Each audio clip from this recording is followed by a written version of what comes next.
Top quality और consistent performance के लिए सिर्फ सिल्वर पंप नाम याद रखना. ಮ್ಯೂಸಿಕ್ ಮಾಂತ್ರಿಕರಾಗಿ ತಮ್ಮದೇ ಆಗಿರ್ತಕ್ಕಂಥ ಚಾಪ್ ಮೂಡಿಸಿದ್ದಂತಹ ಅರ್ಜುನ್ ಜನ್ಯ ಅವರು ಸದ್ಯಕ್ಕೆ 45 ಸಿನಿಮಾ ಡೈರೆಕ್ಷನ್ ಮಾಡಿರುವಂಥದ್ರ ಬಗ್ಗೆ ಎಲ್ರಿಗೂ ಗೊತ್ತಿದೆ. ಬಟ್ ಈಗ ಅವರ ತಂಡ ಒಂದು ಭವಿಷ್ಯ ನುಡಿದಿದೆ. ಅರ್ಜುನ್ ಜನ್ಯ ಅವರು ಕೇವಲ ಕರ್ನಾಟಕಕ್ಕೆ ಮಾತ್ರ ಅಲ್ಲ, ಕನ್ನಡಿಗರಿಗೆ ಮಾತ್ರ ಅಲ್ಲ, ಭಾರತೀಯ ಸಿನಿಮಾ ರಂಗ ಮೆಚ್ಚುವಂತ ನಿರ್ದೇಶಕರಾಗ್ತಾರೆ ಅಂತ. ಸೊ ಎಲ್ಲ ವಿಚಾರಗಳ ಬಗ್ಗೆ ಮಾತಾಡ್ಸೋಣ, ಒಂದು ಸ್ಪೆಷಲ್ ಸಾಂಗ್ ಬಗ್ಗೆ ಮಾತಾಡ್ಸೋಣ. ಸರ್, ಈಗ ಸಹಜವಾಗಿ ಹೇಳ್ತಾ ಇದ್ವಿ, ಜರ್ನಿ ಆರಂಭದಲ್ಲಿ ಒಂದಿಷ್ಟು ಕನಸುಗಳು ಶುರು ಆಗುತ್ತೆ. ಸಿನಿಮಾ ಅಂದಾಗ ಏನೇನೋ ಕಲ್ಪನೆಗಳಿರುತ್ತೆ, ಯಾವುದೋ ಒಂದು ಸ್ಪಾರ್ಕಲ್ಲಿ ಏನೋ ಆಗುತ್ತೆ. ನಿಮ್ಮ ಲೈಫಿನ ಒಂದು ಸೀಕ್ರೆಟ್ ಹೇಳಿ ಸರ್. ಇವತ್ತು ಜರ್ನಿ ಶುರುವಾದಾಗ ಹೆಂಗಿತ್ತು, ಇವತ್ತೊಂದು ಭವಿಷ್ಯ ನುಡಿದಿದ್ದಾರೆ.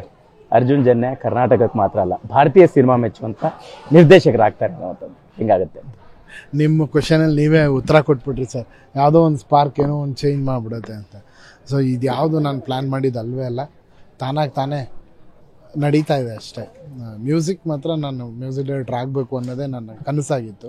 ಅದ್ರ ಕಡೆ ಕಷ್ಟಪಟ್ಟು ಕೆಲಸ ಮಾಡಿದೆ. ಬಿಟ್ಟರೆ ಅದಾದಮೇಲಿಂದ ಏನೇನು ಆಗ್ತಾಯಿದೆ, ಇದು ಯಾವುದು ನಾನು ಪ್ಲ್ಯಾನ್ ಮಾಡಿದ್ದಲ್ಲ, ತಾನಾಗಿ ಆಗ್ತಾಯಿದೆ ಅಷ್ಟೇ. ನಡೆಯೋಷ್ಟು ಸರ್, ಈಗ ಒಂದು ಸಾಂಗು ಅಂದಾಗ ಅದು ಬೇರೆ ಬೇರೆಯ ರೂಪಗಳಲ್ಲಿರುತ್ತೆ. ನೀವೊಬ್ಬ ಮ್ಯೂಸಿಕ್ ಡೈರೆಕ್ಟರ್ ಆಗಿದ್ರು ಕೂಡ ಬೇರೆ ವೆರೈಟಿ ಸಾಂಗ್ಸ್ಗಳನ್ನು ಮಾಡುವಂಥದ್ದು ಬೇರೆ. ಈಗ ವೇದಿಕೆ ಮೇಲೆ ವಿಜಯ್ ಪ್ರಕಾಶ್ ಅವರು ಮಾತಾಡುವಾಗ, ಸ್ವಾಮೀಜಿಗಳು ಮಾತಾಡುವಾಗ, ಇಡೀ ತಂಡ ಮಾತಾಡುವಾಗ ಒಂದು ಮಾತು ಹೇಳ್ತು, ಇದು ಹಾಡಲ್ಲ, ಇದು ಆತ್ಮದ ಭಾವನೆ ಅನ್ನುವಂಥದ್ದು. ಆ ರೀತಿಯ ಒಂದು ಸಾಂಗ್ ಸಿನಿಮಾದಲ್ಲಿರುವಂಥದ್ದು ತುಂಬ ರೇರ್. ಶಿವನ ಹಾಡಿನ ಬಗ್ಗೆ ಸರ್ ಹೇಗೆ ಅನಿಸ್ತಾ ಇದೆ? ಇದು ಒಂದು ಈ ಕ್ಯಾರೆಕ್ಟರ್ಗೆ ಒಂದು ಪವರ್ಫುಲ್ ಸಾಂಗ್ ಬೇಕಿತ್ತು ಸರ್. ಸೊ ಆ ಕ್ಯಾರೆಕ್ಟರ್ನ ದಾಟ್ಲೂಬಾರ್ದು, ಕಮ್ಮಿನೂ ಆಗಬಾರ್ದು. ಅದು ಕ್ಯಾರೆಕ್ಟರ್ನೇ ಡಿಫೈನ್ ಮಾಡಬೇಕು. ಆ ಟೈಮ್ಗೆ ಶಿವನ್ ಸಾಂಗ್ ಅಂದಿದ್ದ ತಕ್ಷಣ ಒಂದು ಒಳಗಡೆಯಿಂದ ನಮಗೇನೋ ಒಂದು ಆಗಬೇಕು. ನನಗದೇನು ಈ ಹಾಡು ಮಾಡಿ ಅಷ್ಟು ಸತಿ ನಾನೇ ಕೇಳಿದ್ರು ಪ್ರತಿ ಸತಿನೂ ನನಗೆ ಆ ಶಿವನದೊಂದು ಟ್ರಾನ್ಸ್ ನನಗೆ ಹೋಗುತ್ತೆ. ಸೊ ಅದನ್ನು ನಂಬಿದೆ ನಾನು.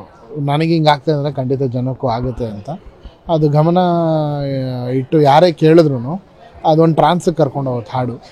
ಆ ಸಿನಿಮಾಗೂ ಅದು ಬೇಕಿತ್ತು ಸರ್. ಈಗ 45 ಅಂದರೆ ಒಂದು ನಂಬರ್ ಅಂತ ಕಾಣಿಸ್ಬೋದು ಅಷ್ಟೇ, ಬಟ್ ಅದರಲ್ಲಿ ಇರುವಂತಹ ಭಾವನೆಗಳು ಮತ್ತು ಭಾಷೆ ಮತ್ತು ಒಂದಿಷ್ಟು ಅನುಭವ ಬೇರೆ ಇದ್ದೇ ಅನ್ನುವಂಥದ್ದು ಈಗ ಅರ್ಥ ಕೊಡ್ತಾ ಹೋಗ್ತಾ ಇದೆ. ಏನು ಸರ್ 45 ಸೀಕ್ರೆಟ್ ಅಂತ? ಟೀಸರಲ್ಲಿ ಒಂದು ಸ್ವಲ್ಪ ಬಿಟ್ಕೊಟ್ಟೆ ಸರ್. 45 ಅಂದರೆ ಒಂದು ಕ್ಯಾರೆಕ್ಟರ್ ಹೇಳುತ್ತೆ ಗೆಟ್ ಹಿಮ್ ಆಫ್ಟರ್ 45 ಡೇಸ್ ಅಂತ. ಸೊ 45 ದಿನ ಅನ್ನೋದು ಬಿಟ್ಕೊಟ್ಟಿದ್ದೀನಿ. ಬಟ್ ಅದು ಏನಕ್ಕೆ 45 ದಿನ, ಏನೇನಿದೆ ಅದೆಲ್ಲವೂ ತುಂಬ ನಿಮಗೆ ಏನು ಹೇಳ್ತಾರೆ ಇಂಟ್ರೆಸ್ಟಿಂಗ್ ಆಗಿ ಕರ್ಕೊಂಡು ಹೋಗೋಂಥ ಒಂದು ಪಾಯಿಂಟ್ ಇದೆ ಫಿಲ್ಮಲ್ಲಿ. ಸೊ ಅದನ್ನು ಥಿಯೇಟ್ರಲ್ಲಿ ಎಕ್ಸ್ಪೀರಿಯೆನ್ಸ್ ಮಾಡಲಿ ಜನ, ಅವ್ರಿಗೆ ಒಂದು ಫ್ರೆಶ್ನೆಸ್ ಸಿಕ್ಕಲಿ ಅನ್ನೋದು ನನ್ನ ಆಸೆ ಸರ್. ಈಗ ಕನ್ನಡದಲ್ಲಿ ಒಂದು ಡಿಫ್ರೆಂಟ್ ಸಿನಿಮಾಗಳು, ಬಿಗ್ ಬಜೆಟ್ ಸಿನಿಮಾಗಳು ತಯಾರಾಗುವಂಥದ್ದನ್ನು ನೀವು ನೋಡ್ತಾ ಬಂದಿದ್ರಿ. ಎಲ್ಲ ಜರ್ನಿಗಳ ಬಗ್ಗೆ ಮಾಹಿತಿ. ನೀವೇ ಒಬ್ಬ ನಿರ್ದೇಶಕರಾಗಬೇಕಂತಂದಾಗ ಇದ್ದ ಚಾಲೆಂಜ್ ಏನು, ಈಗ ತಲುಪಿಸುವಂತ ಬಂದಾಗ ಹೇಗೆ ಅನ್ನಿಸ್ತಾ ಇದೆ? ಎಲ್ಲವೂ ಚಾಲೆಂಜ್ ಸರ್. ಯಾಕಂದರೆ ನನಗೆ ಇದು ಎಲ್ಲವೂ ಹೊಸದಲ್ಲ ಸರ್. ಕತೆ ಬಂದ್ಬಿಡ್ತು, ಆಮೇಲೆ ಕತೆಗೆ ಪ್ರಿಪ್ರೇಷನ್ ನಾನು ಮಾಡಿಬಿಟ್ಟೆ. ಅದು ಪ್ರಿವ್ಯೂಸ್ ಮಾಡಿದೆ, ಸಿನಿಮಾ ಮ್ಯೂಸಿಕ್ ಮಾಡಿದೆ, ಡಬ್ಬಿಂಗ್ ಮಾಡಿ, ಇದೆಲ್ಲ ನನಗೇನು ಕಷ್ಟ ಅನಿಸಿಲ್ಲ. ಅದು ಒಳಗಡೆಯಿಂದ ಬಂತು. ಬಟ್ ಇದು ಎಕ್ಸಿಕ್ಯೂಷನ್ ಮಾಡೋ ಟೈಮ್ಗೆ ಭಾಳಷ್ಟು ಕನೆಕ್ಷನ್ಸ್ ಬೇಕಾಗುತ್ತೆ. ಅದು ಸ್ವಲ್ಪ ಟಫೇ ಇದೆ. ಯಾಕಂದರೆ ಎಷ್ಟೊಂದು ಜನರ ಹತ್ರ ಮಾತಾಡಬೇಕಾಗತ್ತೆ.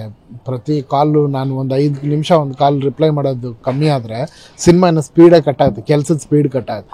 ಆ ಥರ ಸುಮಾರು ಜನರ ಹತ್ರ ಮಾತಾಡಬೇಕು.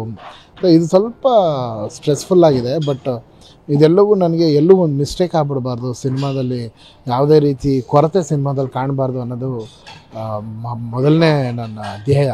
ಅದಕ್ಕೆ ಪ್ರಯತ್ನ ಪಡ್ತೇನೆ.